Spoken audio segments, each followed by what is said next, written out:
आखिर क्या है सनातन धर्म की सच्चाई? क्या सनातन धर्म दूसरे धर्मों से अलग है, या सनातन धर्म केवल किसी एक कम्युनिटी या रिलीजन को दर्शाता है? और क्यों इस पर इतना विवाद फैला हुआ है?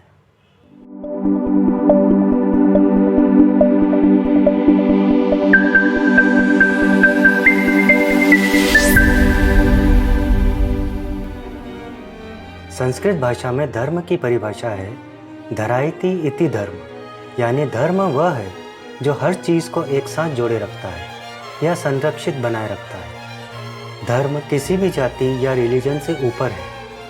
इसके बिना ब्रह्मांड का अस्तित्व नहीं हो सकता है, क्योंकि धर्म एक नियम या सिद्धांत है जिस पर यह पूरी सृष्टि चलती है।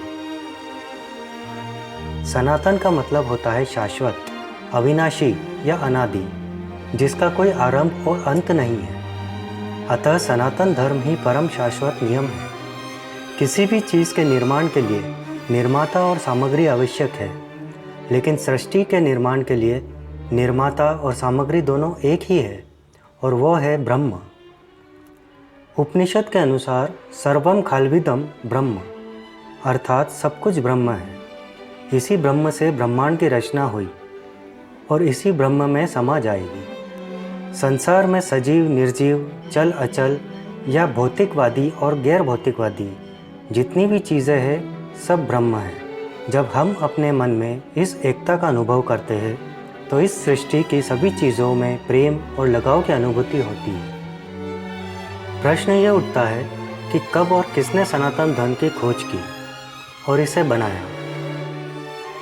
फ्रेडरिक मैक्स म्यूलर, जो कि पहले ऐसे व्यक्ति थे जिन्होंने वेदों का इंग्लिश में अनुवाद किया था, उनके अनुसार सनातन धर्म बुद्धिज्म से 500 से भी ज़्यादा वर्ष पुराना है, यानी जीसस क्राइस्ट के काल से हज़ारों वर्ष पुराना। लेकिन यह विरोधाभासी है, क्योंकि सनातन धर्म कितना पुराना है यह अब तक कोई नहीं जान पाया, क्योंकि इसे किसी पैगंबर या भगवान के दूत ने इंट्रोड्यूस नहीं किया। यह तो शाश्वत है। प्राचीन ऋषि मुनियों ने इसकी खोज की, जो अपने भीतर ब्रह्म और संपूर्ण सृष्टि का अनुभव करते थे। वेद या श्रुति भारतीय प्राचीन शास्त्र है। श्रुति यानी जिसे सुना जाता है। ऋषि मुनियों ने अपनी गहन ध्यान की अवस्था में जब वे ब्रह्म में लीन हो गए थे, तब उन्होंने वेदों को सुना और दूसरों को बताया।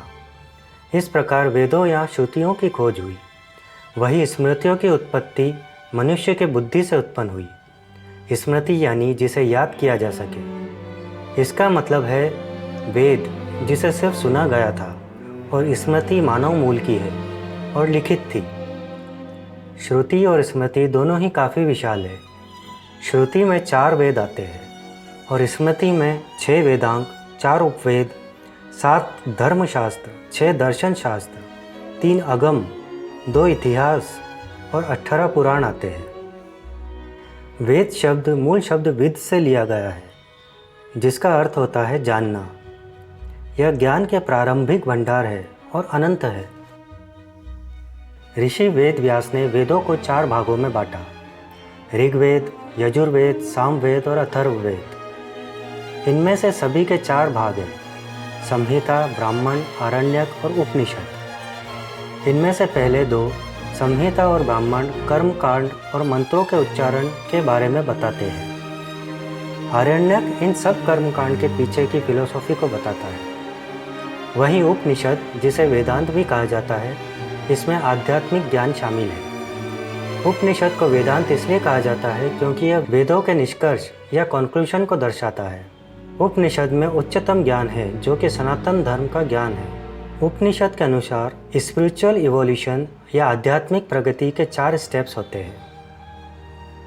पहले स्टेप में हम प्रकृति की पूजा करते हैं, जैसे चांद, तारे, सूर्य, आकाश, जल, वायु, अग्नि। इन्हें प्रसन्न करके सुख, समृद्धि, सफलता की अपेक्षा करते हैं। दूसरे स्टेज के साधक को लगता है कि एक ही परमात्मा है जो पूरी सृष्टि को कंट्रोल करता है, और उसके अनेक रूप और नाम हैं। तीसरे चरण में मनुष्य को लगने लगता है कि परमात्मा न केवल बाहर बल्कि स्वयं के भीतर भी है।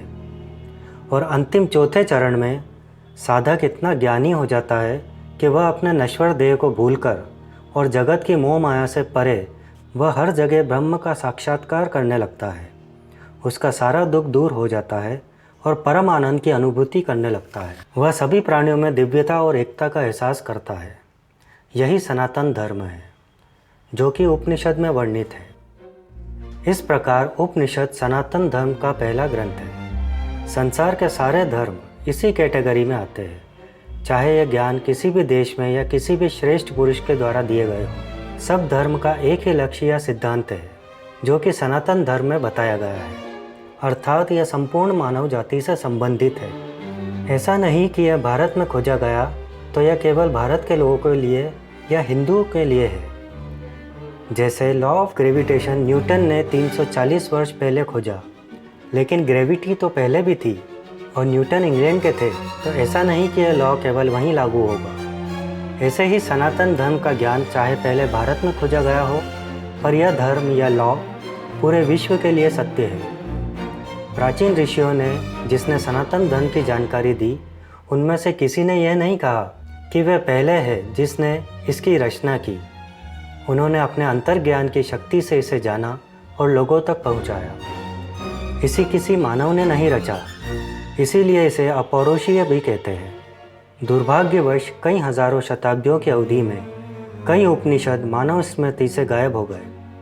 आज मूल 1180 उपनिषदों में से केवल 108 ही बचे हैं और प्रिंटेड फॉर्म में उपलब्ध है। इन 108 में से भी आदि शंकराचार्य के द्वारा 10 प्रमुख बताए गए हैं। सनातन धर्म के अनुसार भगवान का ना रूप है, न गुण और ना ही कोई नाम। वह कोई आसमान में ऊंचे सिंहासन पर नहीं आसीन है। वह किसी स्वर्ग या वैकुंठ में निवास नहीं करता। वे तो ऐसे परमात्मा की बात करते हैं जो पूरे ब्रह्मांड में व्याप्त है और अविनाशी है। वह सभी प्राणियों में निवास करता है। हालांकि वह सभी जगह है, पर हम उसे अपने हृदय में ही जान सकते हैं और उसका आभास कर सकते हैं।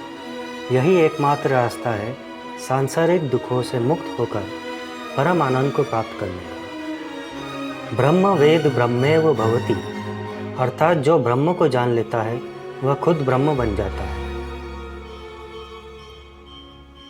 कथा उपनिषद में 2 शब्दों की व्याख्या की गई है। एक है श्रेयस और दूसरा है प्रेयस। श्रेयस का अर्थ होता है परम आनंद या गुड, और प्रेयस मतलब सुखद या प्लेजर। श्रेयस मनुष्य को ईश्वर और अनंत सुख की ओर ले जाता है, जबकि प्रेयस अस्थायी और थोड़े समय का सुख प्रदान करता है, जो कि ज़्यादातर भौतिकवादी सुख होता है, जिससे वह कभी संतुष्ट नहीं हो सकता है। उपनिषदों में 4 महावाक्य हैं, जिसे उपनिषदों का सार भी कहते हैं। पहला है प्रज्ञानम ब्रह्म, अर्थात वह प्रज्ञान ही ब्रह्म है। दूसरा अयम आत्मा ब्रह्म, यह आत्मा ब्रह्म है। तीसरा तत्वमासी, वह ब्रह्म तुम हो। और चौथा है अहम ब्रह्मास्मि, अर्थात मैं ही ब्रह्म हूँ। जब मैं या अहम चेतना स्वयं को शरीर तक सीमित कर लेती है तो वह व्यक्तिगत चेतना या बॉडी कॉन्शियसनेस रहती है, और जब वह शरीर से परे हो जाती है तो मैं चेतना स्वयं ईश्वर चेतना या खुद ब्रह्म बन जाती है।